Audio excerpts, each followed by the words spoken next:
चलिए एक का 2.2 का 6.2 6.2 का 2 नंबर का 3 नंबर।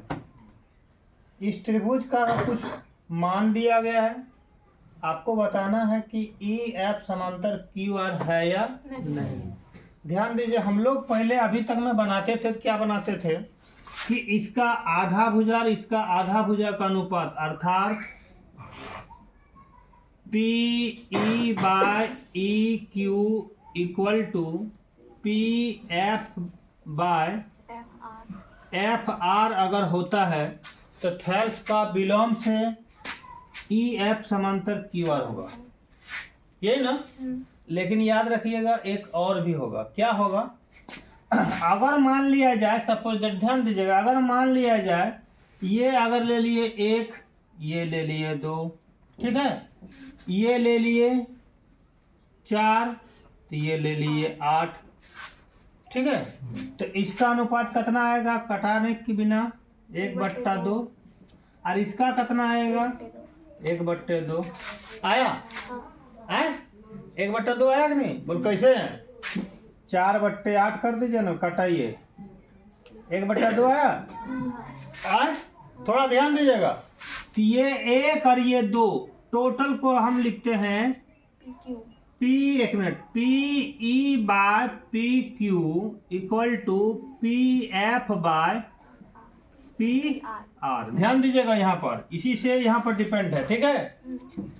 तो पी ई में कितना है? 1। पी क्यू कितना होगा बताओ? तो यहां से यहां तक कितना हुआ? 1। और यहां से यहां तक कितना हुआ? 2। पी ई कितना हुआ? 1। ई क्यू कितना हुआ? 2। तो पी क्यू कितना होगा? 3 नहीं होगा? 3 होगा कि नहीं? तो यहाँ पर कितना लिखेंगे? 3। अब इधर वाला देखिए क्या है? पी एफ कितना है? 4। तो पी आर कितना होगा बताओ? 12। इसको जब हम कटाएंगे सर तो 1/3 आएगा। तो पर भी तो अनुपात समानुपाती है। हाफ फुल वही यहाँ पर दिया गया है, ठीक है। यहाँ पर मान देखिए पी क्यू क्या है? फुल। पी आर क्या है? फुल भुजा।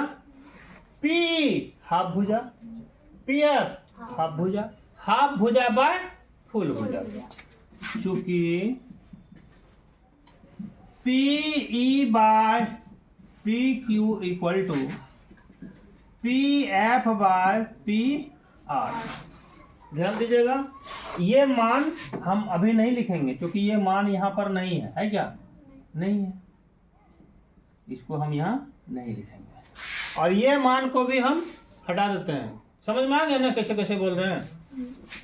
अब इसको भी थोड़ा देर के लिए हटा देते हैं, कहा है कि हिसाब बनाने के क्रम में आप कोई दिक्कत कर सकता। अब देखिए मान बैठाइए, पी क्यू पूरा फुल कितना है? यहाँ नीचे लिखाएगा ना पी क्यू 1.2 और पी क्यू लिखे, पी ई कहाँ लिखाएगा? ऊपर में 0.1। पी एफ कितना है? 0.3 और पी आर कितना है? 2.56। ठीक ठाक है? ठीक ठाक है कि नहीं है? सर जी इससे इसको गुना कीजिए तो, या आप ऐसे, हम अभी कौन जो बताए थे, नीचे नीचे कटा सकते हैं, ऊपर ऊपर कटा सकते हैं।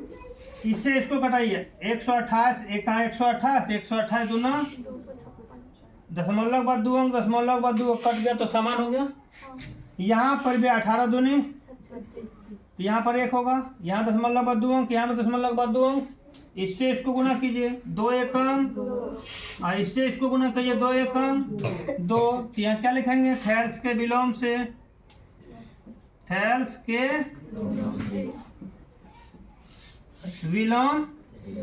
क्या लिखेंगे? थेल्स के विलोम से क्या हो